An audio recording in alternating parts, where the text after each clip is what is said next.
অহা 14 ফেব্ৰুৱাৰী শনিবাৰে আমাৰ সৰ্বগাঁও প্ৰেছ ক্লাবৰ প্ৰথম ত্ৰিবাৰ্ষিক সাধাৰণ অধিৱেশনখনি আমি অনুষ্ঠিত কৰিম আৰু আমাৰ জন্মলগ্নৰে পৰা যিখন সমিতি আমি ইতিমধ্যে কাৰ্যভাৰ গ্ৰহণ কৰি আছিলোঁ সেই কমিটিখনে আমি এখন ৰিজলভ কৰি পেলাই আমি নতুন কমিটি এখন তাত গঠনৰ আমি এটা চেষ্টা কৰিম আৰু এই উপলক্ষে আমি এখন স্মৃতি গ্ৰন্থ প্ৰকাশ কৰাৰ যোজনা কৰিছোঁ।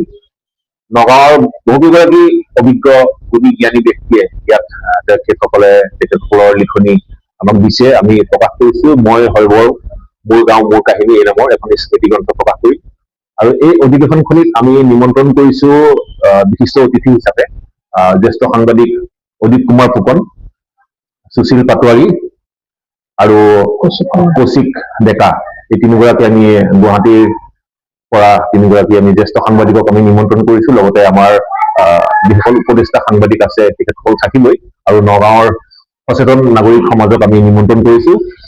তেখেতসকলৰ উপস্থিতিত আমি কমলাদেৱী টুডু ভৱনত অনুষ্ঠানটি দিনৰ 11 বজাৰ পৰা আমি অনুষ্ঠিত কৰিম। ধন্যবাদ। সৰ্বগাঁও প্ৰেছ ক্লাবৰ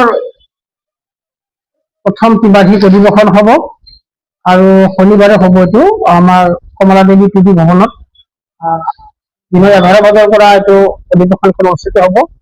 ইতিমধ্যে এই সম্পৰ্কে আমাৰ সভাপতিয়ে মন্তব্য দিছে আৰু অধিৱেশনখনৰ মূল লক্ষ্যটো হৈছে এখন স্মৃতি গ্ৰন্থ প্ৰকাশ পাব সেইদিনাখন আৰু সেইটো উন্মোচন কৰিব গুৱাহাটীৰ জ্যেষ্ঠ সাংবাদিক আহিব, DY 365ৰ চিফ এডিটৰ আহিব আৰু ঈশান নিউজৰ DY News Plus আদি কৰি গুৱাহাটীৰ পৰা তিনিগৰাকী সাংবাদিক জ্যেষ্ঠ সাংবাদিক আহিব আৰু নগাঁৱৰ যিসকল বৰেণ্য ব্যক্তি আছে সকলোকে আমন্ত্ৰণ কৰা হৈছে।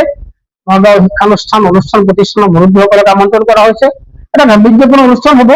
মই সকলোকে আজি আমাৰ প্ৰেছ ক্লাবৰ তৰফৰ পৰা যিহেতুকে এখন গাম্ভীৰ্যপূৰ্ণ অনুষ্ঠান হ'ব, সকলোকে মই সাদৰেৰে আমন্ত্ৰণ জনাইছোঁ, সকলো উপস্থিত থাকিবলৈ মই অনুৰোধ জনাইছোঁ আৰু সিদিনাখন যিখন স্মৃতি গ্ৰন্থ উন্মোচন হ'ব তাত ইতিমধ্যে নগাঁৱৰ বহু গণ্যমান্য ব্যক্তিসকলে ৰাইটাৰসকলে আৰু কবিসকলেও ইয়াতে বহু ধৰণৰ লিখনি পঠাইছে, কবিতা পঠাইছে আৰু সেইখিনি প্ৰকাশ পাব, সকলোৱে ভাল পাব আৰু আপোনালোকে জন্মলগ্নৰ পৰা যিসকল আমাক সহায় সহযোগিতা আগবঢ়াই আহিছে, আমাক বিভিন্ন ধৰণৰ পৰামৰ্শ দি আহিছে, সকলোকে ধন্যবাদ জনাইছোঁ, কৃতজ্ঞতা জনাইছোঁ আৰু অনুষ্ঠানলৈ সকলোকে সাদৰেৰে আমন্ত্ৰণ জনাইছোঁ। ইতিমধ্যে স্মৃতি গ্ৰন্থৰ কাৰণে আমাৰ মাননীয় অসমৰ মুখ্যমন্ত্ৰী ডক্টৰ হিমন্ত বিশ্ব শৰ্মা, আমাৰ তথ্য জনসংযোগ বিভাগৰ মন্ত্ৰী পীযুষ হাজৰিকা, নগাঁৱৰ আমাৰ মাননীয় মন্ত্ৰী কেশৱ মহন্তকে আদি কৰি বিধায়ক ৰূপক শৰ্মা, বিষ্ণুৰঞ্জন শৰ্মা,